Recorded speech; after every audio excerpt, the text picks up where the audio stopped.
রুমিন ফারহানার বক্তব্য চলছিল, বিষয়টা একেবারেই অগ্রহণযোগ্য যা করা হয়েছে। আমি এটার জন্য দুঃখ প্রকাশ করছি এবং আমি এটার নিন্দা জানাতেও বাধ্য হলাম। একজন স্বতন্ত্র সংসদ সদস্য তিনি যখন কথা বলছিলেন, দুঃখজনকভাবে ট্রেজারি বেঞ্চ থেকে সম্মানিত কিছু সদস্য এমন কিছু অঙ্গভঙ্গি করেছেন যেটা আমার বিবেকে আঘাত লেগেছে।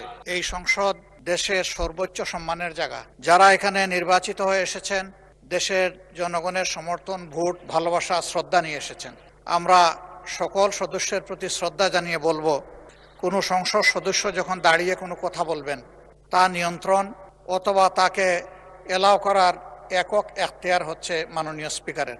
সেই জায়গায় আজকে লক্ষ্য করলাম যে একজন স্বতন্ত্র সংসদ সদস্য তিনি যখন কথা বলছিলেন, দুঃখজনকভাবে ট্রেজারি বেঞ্চ থেকে সম্মানিত কিছু সদস্য এমন কিছু অঙ্গভঙ্গি করেছেন যেটা আমার বিবেকে আঘাত লেগেছে।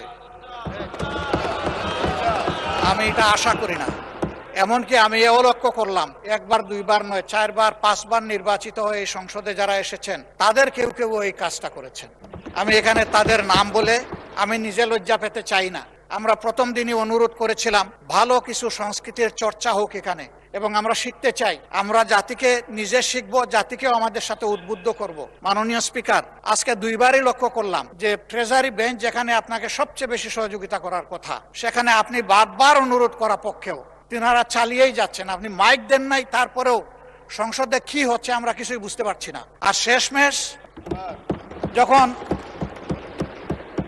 মাননীয় সংসদ সদস্য রুমিন ফারহানার বক্তব্য চলছিল, বিষয়টা একেবারেই অগ্রহণযোগ্য যা করা হয়েছে। আমি এটার জন্য দুঃখ প্রকাশ করছি এবং আমি এটার নিন্দা জানাতেও বাধ্য হলাম। ধন্যবাদ মাননীয় স্পিকার।